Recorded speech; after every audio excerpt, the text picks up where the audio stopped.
Hello guys and welcome back. In today's lesson we're going to be looking at factorizing quadratic expressions. The general format of a quadratic expression is ax squared plus bx plus c.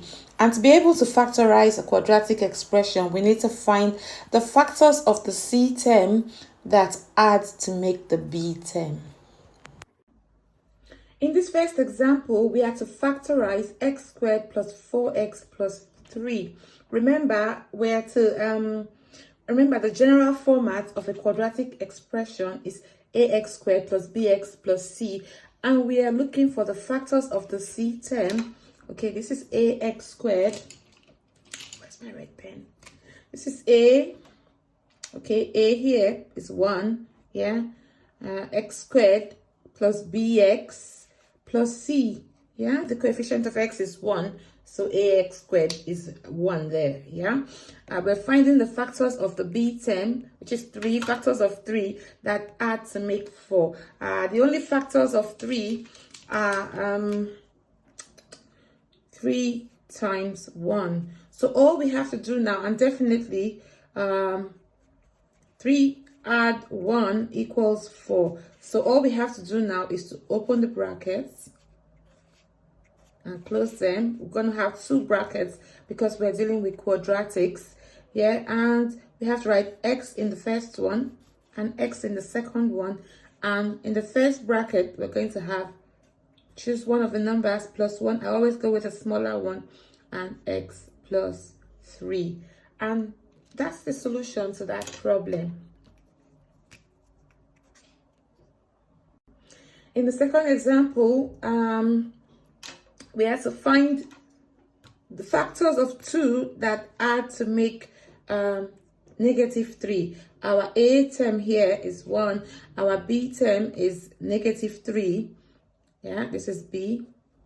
And our c term is 2. So we're looking for the factors of 2 that add to make negative 3. We can only have 2 times 1 is equal to 2, or negative 2 times negative 1 is equal to 2. Which of them can produce negative 3? I'm going to go with the second one. Yes, so I'm going to open my brackets, close them, open and close. I'm going to put x in the first one and x in the second one. I'm going to choose negative 1 and then negative 2 in the second one. Okay, and in example 3, the a term is negative 20. The a term is 1, of course. The b term is negative 1, and the c term is negative 20.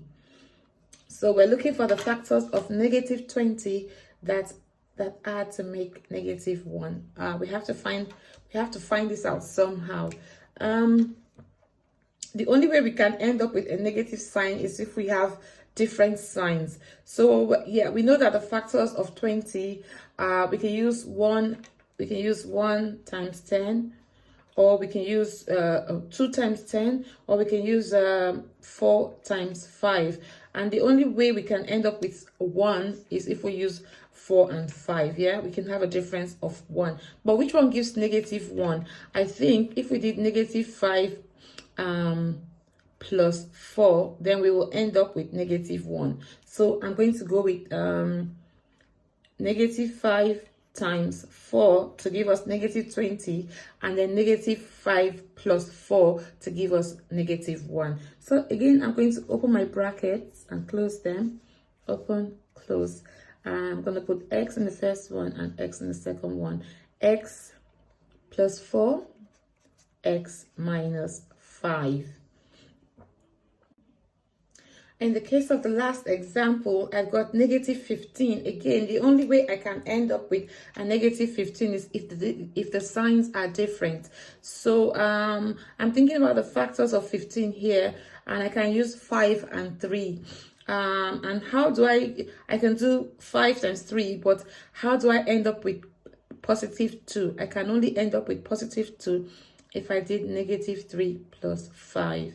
And negative 3 times 5 would give us negative 15. Negative 3 plus 5 is going to give us 2.